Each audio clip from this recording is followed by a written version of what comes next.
სახელითა მამისათა და ძისათა და სულისა წმინდისათა ჩვენთანაც ღმერთი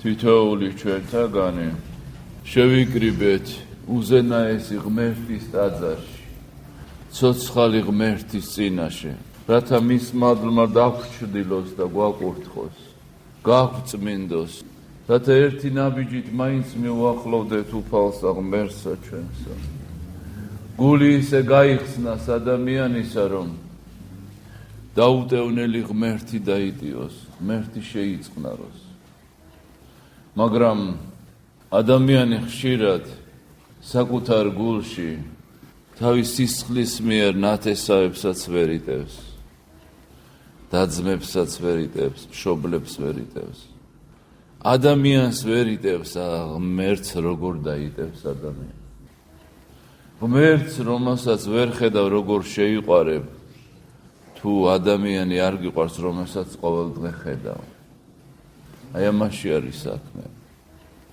დღეს ეკლესია გვახსენებს ადამიანის განდევნა სამოთხიდან და თუ გონების თვალით გაიხედავს ადამიანი მის უკან საუკუნეების იქით ნახავს რომ მისი პირველ წინაპარი ადამი სამოთხიდან განიდევნა იმის გამო რომ მან არ მოინანია თავისი ცოდვები და დღეს გვეუბნება ეკლესია რომ თუ გინდა სამოთხეში დაბრუნება მოინანიე შენი შეცოდებები უფლის წინაშე დღეს სახარებაში წავიკითხეთ მაცხოვრის სიტყვები რომელიც პატიებას გვასწავლიდა და ამბობდა რომ მიუტევეთ სხვას და უფალიც გაპატიებს თქვენ ცოდვებს რამხელა მოწყალებაა ღვთისა როგორ უყვარს ადამიანი და როგორ უნდა რომ ადამიანთა შორის სიყვარული იყოს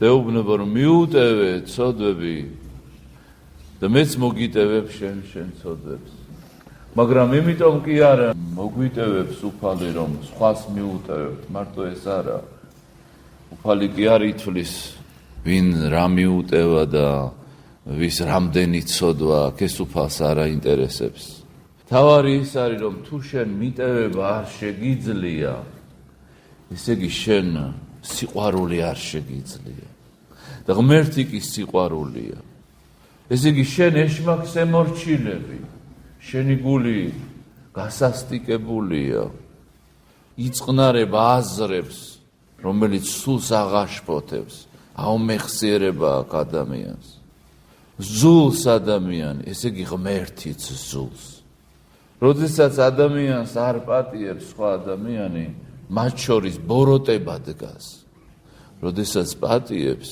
მათ შორის სიყვარული დგას და თუ ღმერთმა გაპატია ესე იგი ნიშნავს ღმერთს შეუერთდი სულიერი ცხოვრება დაიწყო ვისაც მიტევება არ შეუძლია ესე იგი ის უსიყვარულოა თვითონ უნდა რომ ღმერთმა აპატიოს ცოდვები მაგრამ მას არ შეუძლია პატიება ეს ძალიან დიდი მწუხარებაა ძალიან დიდი მწუხარება არის ამიტომ თუ გინდა ღმერთის შევიძინოთ ღმერთს მივუახლოვდეთ ღვთის შვილი იყოს ადამიანი მაშინ მან უნდა შეძლოს პატიება უნდა გაიხსენოს საკუთარი ცოდვები ეფრემასური ამბობს ჰე უფალო და მეუფეო მომანიჭე მე განცდა ითვისთა ცოდვათა და არა განკითხვა ძმისა ჩემის საკუთარ ცოდვებს რომ ხედავდეს ადამიანი და განიცდიდეს მაშინ სხვა მას რო დაუშვა არაფრად აღარ მოეჩვენებოდა უფალო მე ჩემი ცოდვები ჯვარზე გაგაკარი შენ ღმერთი გადამრჩენელი ჩემი განკაცებული ღმერთი უდიდესი ტკივილი და მწუხარება მოგაყენე როცა შეგწოდე შენ შვილს შევწოდე დანარჩენი სამყარო უფლის შვილია და მე როგორ არ ვაპატიებ ადამიანებს რა თმინდა ჩემსა და სხვა ადამიანს შორის ეშმაკი და ბოროტება იდგეს ჯობია სიყვარული იყოს ეს მისი საქმეა რომ შეგწოდა ის თვითონ აგებს უფალთან პასუხს მაგრამ შენ უნდა გინდოდეს, რომ უფალმა მიუტევოს მას, არ წარწყნდეს, გადარჩეს. შენ სიყვარული უნდა გქონდეს გულში. უფალი რომ ჯვარზე გააკრეს, ყოვლად წმინდა, უბიწო, სიკეთის მომტანი, სიყვარულისა, სიწმინდისა, სიმართლისა, თავის ჯვარცმელებზე სთხოვა მამას, მიუტევეო, რამე თუ არ იციან რას იქმან. მამაო, ჩვენოში თვითონ ვეუბნებით უფალს, ყოველ დღე ვკითხულობთ, ისე მომიტევეო, როგორც მე მიუტევებ ცოდვებსო. შეგიძლია არაპატიო, რა თქმა უნდა, ეს შენი გადასაწყვეტია.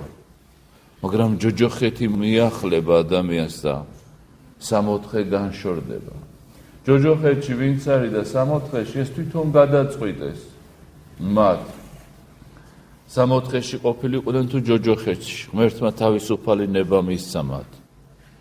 აი ამაში არის საქმე.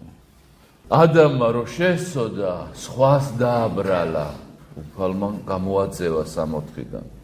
თუ გინდა 64-ში დაბრუნდე, კი უნდა დააბრალო სხვას. საკუთარი თავის ბრალობა უნდა ისწავლო. ყველაფერში თუ საკუთარი თავის ბრალობას ისწავლი, მაშინ მშვიდობა იქნება შენ სულში. და თუ მშვიდობა აქვს ადამიანის სულში, მასთან არის მშვიდობის მომტანი ღმერთი. ქვეყანასა ზედა მშვიდობა უფალმა მოიტანა ანგელოზე მაგიასწავლის ბეთლემში. სხვას დააბრალა. ეგრევე სხვას დააბრალა. ჩვენც ესე ვიცით, სხვას ვაბრალებთ. და ასე ვერ დაბრუნდება 64-ში ადამიანი სხვის დაბრალებით. ესე იგი უფალო რაღაცომღაც დაუშვიეს ჩემზე ეს განსაცდელი. ესე იგი ამის ღირსი ვიყავი, ჩემი გადარჩენა გინდოდა განსაცდელებით, როგორც ოქრო ბაჯაღლო ცეცხლში იწრთობა და იწმინდება. აი ამაზე უნდა იფიქროს ადამიანმა დღეს. ლოცვაზე გვეუბნება ასევე უფალი, რომ ადამიანმა უნდა იილოცოს და იმარხულოს. მარხვა ამდაბლებს ადამიანს და დაბალთა მოეცემათ მადლი. ჯობია ხორცი ჭამოს ადამიანმა, ვიდრე ადამიანი შეჭამოს თავისი მწარე სიტყვებით, თავისი განკითხვებით, ზურგს უკან ლაპარაკით სხვაზე. ჯობია ხორცს ჭამდეს და არ მარხულებდეს, ვიდრე სხვას ჭამდეს. მაგრამ მარხვა ის ფრთა, რომელიც ზეცამდე აქწევს. მარხვის გარეშე არ შეიძლება, მაგრამ სწორი მარხვა უნდა იყოს. ღვთის წინაშე აღსრულებული ღვაწლი, მარტო შენ და შენმა ღმერთმა რო იცით და სხვის დასანახად თუა ღვაწლი, ის მიწიერს მოგაგებს და ზეციური აღარ მოგეცემა. ჰარული უნდა იყოს მარხვა.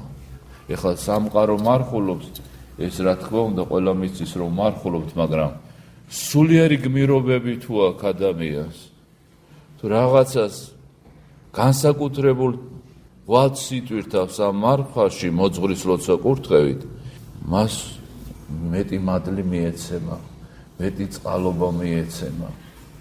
თუ ჩადგება ადამიანი ღვაწლში. ასევე ლოცვა უნდა მოუმატოს ადამიანმა მარხვაში, უფრო მეტი უნდა ილოცოს.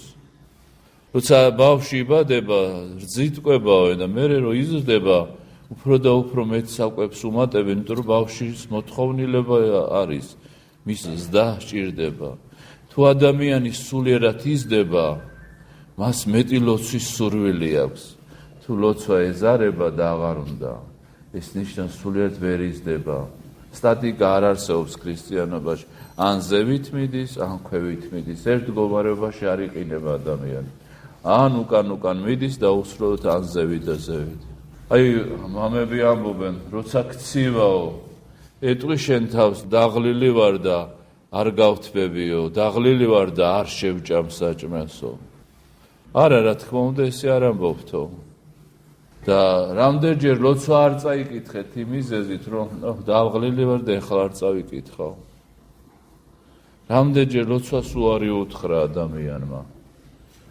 აი ამაზე უნდა ვიფიქროთ ჩვენ. რა არის ჩვენი საუნჯე? აქვე ამბობს უფალი ასევე საუნჯეზე.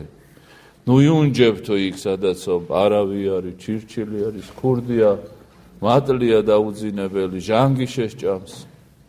ზეციურზე იფიქრეთ, იმიტომ რომ სადაც ადამიანის საუნჯია, რაც გეძვირფასება, შენი გულიც იქ არის. თუ ზეცა გეძვირფასება, შენი გული ზეცასთან არის და გული ღვთისამყოფელი ადამიანის.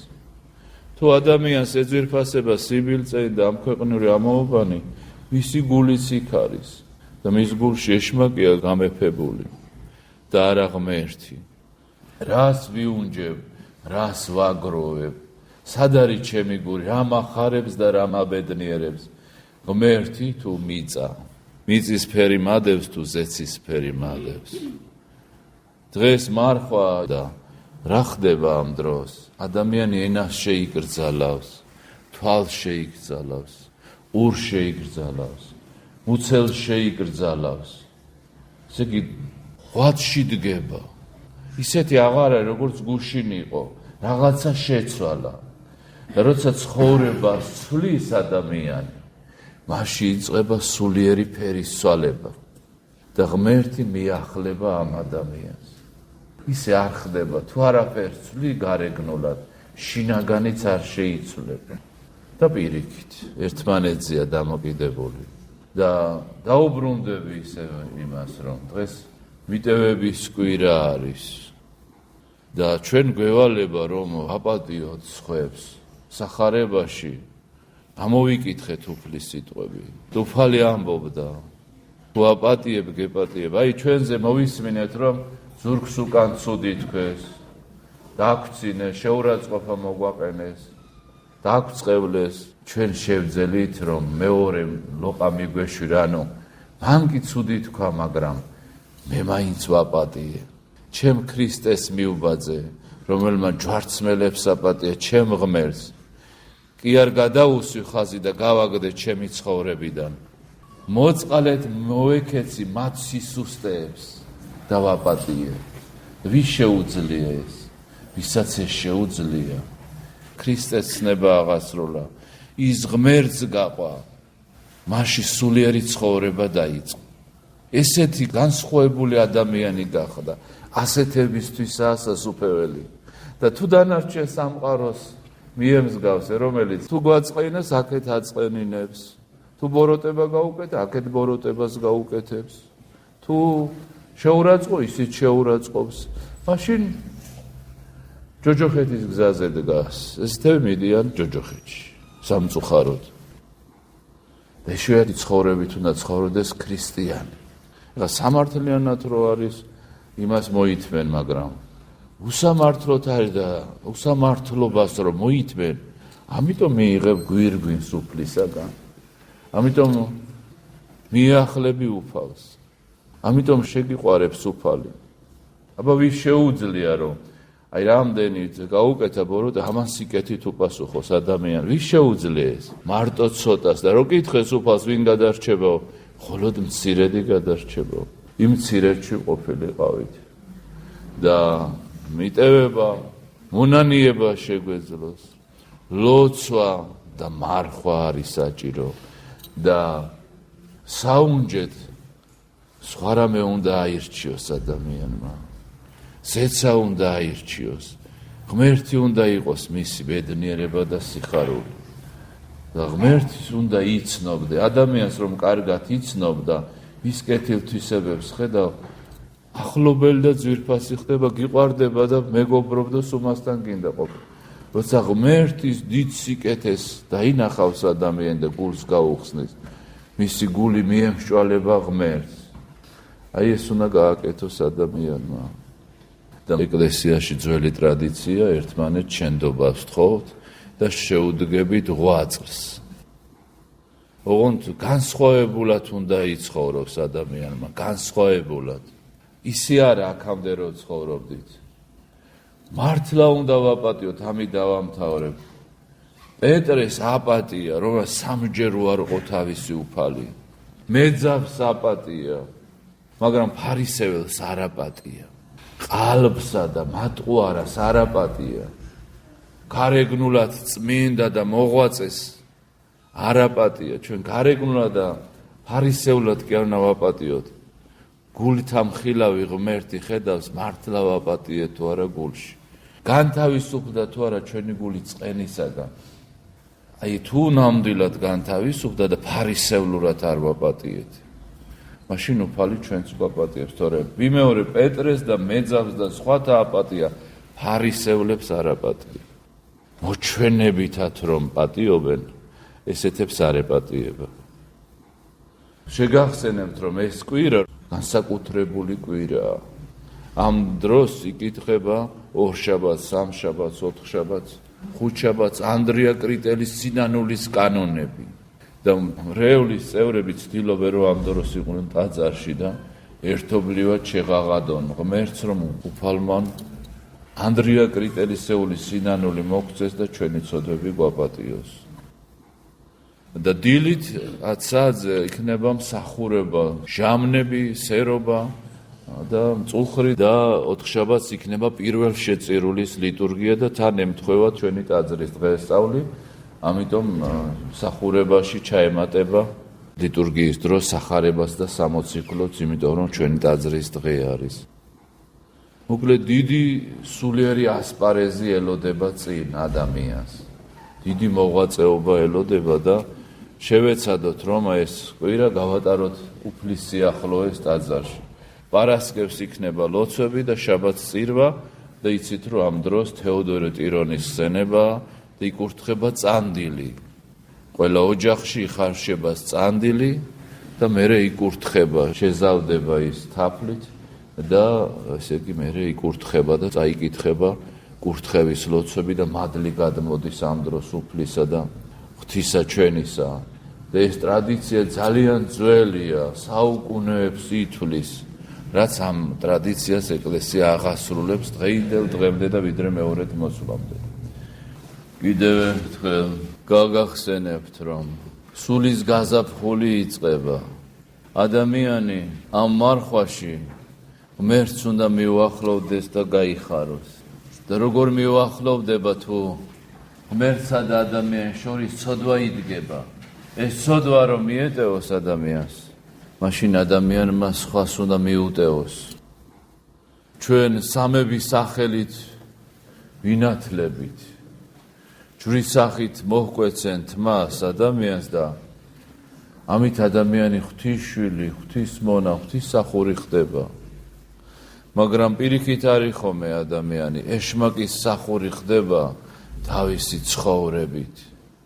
უფრო ცოდვას და ეშმაკს უახლოვდება ვიდრე ღმერთს. ცოდვა უშლის ხელს ადამიანს ღმერთთან მიახლებაში. და მიტევებული იქნება ეს ცოდვა, თუ ადამიანს შეუძლია სხვისი პატიება.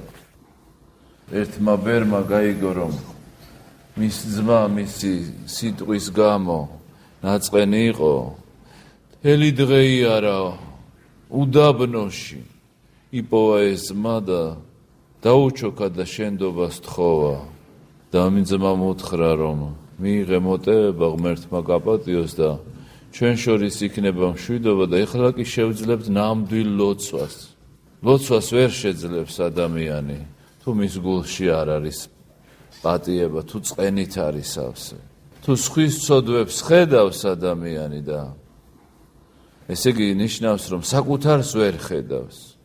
ანტონი დიდმა უთხრა თავის ძმებს, რომ ვიტიროთო ჩვენ ცოდებსო და ყველა ძმა ტიროდა, იმიტომ რომ საკუთარ ცოდვებს ხედავდნენ. ეს ძმები, რომელიც უდაბნოში ცხოვრობდნენ, დუმარებაში ცხოვრობდნენ, სიტყვებსაც კი თვლიდნენ, მზეს არ უნახია, რომ მათ წყალი დაელიოთ და ლუკმა შეეჭამოთ, საღამომდე მარხულობდნენ. ებრძოდნენ გულის თქმებს და გულის წყრომას. მაგრამ ესენი მაინც ათვითცნობიერებდნენ, რომ ცოდვილები არიან, იმიტომ რომ ყველა ადამიანი ცოდვილია. რომ ეს რო უთხრა, რომ ვიმეორებ, რომ ვიტიროთო ძმებო ჩვენ ცოდებზე, ყველა ტიროდა. დღეს ცრემლი დაიკარგა თვალიდან. აღარავინ ტირის არც თვალის ცრემლით, არც გულის ცრემლით. მე მომსწრევარ იმ დროსი, როცა გამოვიდო და უწმინდესი და ქადაგებდა სინანულის დღეს, შენდობის დღეს ყველა ტაძრებიდან ვიკრიბებოდით, როგორი დიდი ცრემლით გადაგებდა თვით პატრიარქი და ყველა მრევლის წევრი, ესე იგი იყო დასველებული თვალებით. გულწრფელი სინამდვილე და გულწრფელად შეუნდობდნენ ერთმანეთს. შეიძლება არ შეგიცოდავს კონკრეტული ადამიანისადმი, მაგრამ შენდობა მაინც უნდა სთხოვო, როცა ადამმა შესწოდა, სამყარო დააზიანდა, სამყაროს წინაშე შესწოდა მან და როცა ჩვენ ვწოდავთ, ესე იგი სხვა ადამიანს სამყაროს ვაზიანებ. აი ეს უნდა იფიქროს ადამიანმა დღეს და ჩვენ რა უნდა ვთქვათ თითოეულმა ჩვენთაგანმა და უპირველესაც მე უნდა ჩემი ცოდვები გავიხსენო, ჩემი სისუსტეები გავიხსენო. შეიძლებოდა რომ უფრო მეტი ზრუნვა და სიყვარული გამოგვეჩინა, ვიდრე სიმკაცრე, უფრო მეტად შემწყნარებელი ყოფილიყავით ადამიანის სისუსტეებზე. შეიძლებოდა რომ უფრო მეტი სიწმინდე, სიმართლე და სიკეთე მოგვეპოვებინა, უფრო მეტი ღვაწლი. ტაძარი არის შემკული და გამშვენებული, მაგრამ შეიძლებოდა უფრო მეტად გული გაგვემშვენებინა საკუთარი. ანუ ჩემ თავზე ვლაპარაკო. ისეთი მხურვალების ცეცხლი დაგვენთო გულში, რომ თქვენ გულებსაც გადმოსდებოდა ეს სიყვარული და ურთიერთსიყვარული გქონიყოთ. მოძღვარი არც მარტო ცხონდება და არც მარტო წარწყდება, თუ ცხონდება, მასთან ერთად ბევრი ცხონდება და პირიქით. ამიტომ აი ფულის წინაშე დამნაშავე თვლითავს, რომ საღვთო ცეცხლი ვერ მოიპოვე და ღმერთმა ინებოს, რომ თქვენი ლოცვით მოიპოვოთ, რომ ჩვენ ცხონდეს და ჩვენთან ერთად ჩვენი სამწყსოც ცხონდეს. მამების წინაშე ჩვენი მედავითნების, დიხაროსნების, გალობლების, მრევლის თითოეული წევრის წინაშე უამრავჯერ შემიცოდავს და ამისთვის შენდობას გთხოვთ სულ. მერთმა თქვენს შეგინდოთ, თქვენს გაპატიოთ, სინანული მოგვცეს სულ ყველას ღმერთმა. ამინ.